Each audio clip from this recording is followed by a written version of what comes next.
Good afternoon ধানসিঁড়ির mini ব্লগে সকলকে স্বাগত।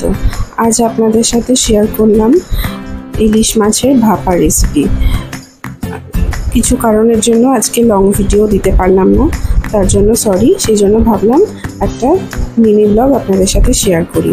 বর্ষাকালে বাঙালির কাছে ইলিশ মাছের ভাপা এই ব্যাপারটা তো হয় না, এমন কোনো বাড়ি মনে হয় নেই। প্রত্যেকটা বাড়িতেই এই জিনিসটা হয়ে থাকে, তাই ভাবলাম আজকে আমিও আপনাদের সাথে একবার শেয়ার করে নিই।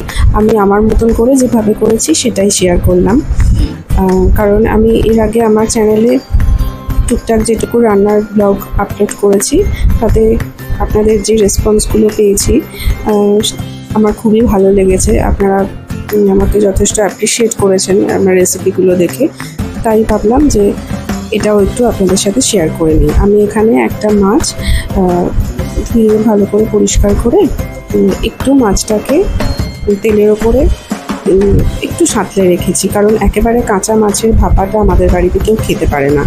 আর এই কাজটা কিন্তু আমার শাশুড়ি মাই করেছেন, আমি করিনি।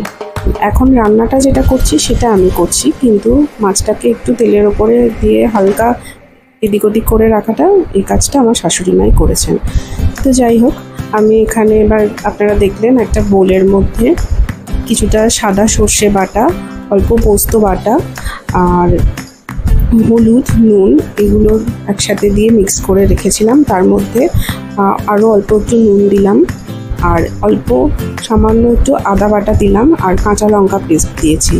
এই আদা বাটা ইলিশ মাছে সাধারণত কেউ হয়তো দেয় না, আবার হয়তো অনেকে দিয়েও থাকেন, কিন্তু আমি একটু দেই।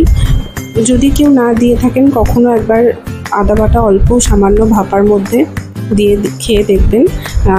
হালকা আদার একটা খুব সুন্দর ফ্লেভার আসে, তাতে ভাপাটা খুব সুন্দর খেতে হয় আর টেস্টটাও আমার মনে হয় ভালো হয়। আমাদের বাড়িতে সবাই খুব পছন্দ করে এইভাবে দিয়ে।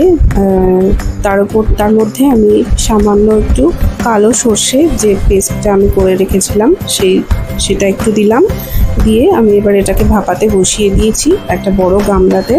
জল ফুটতে দিয়ে তার মধ্যে একটা স্ট্যান্ড দিয়ে টিফিন বক্সটা বসিয়ে দিয়েছি, ওপর থেকে একটা চাপা ঢাকা দিয়েছি যাতে জল কোনোভাবে টিফিন বক্সের ভেতরে ঢুকে যেতে না পারে।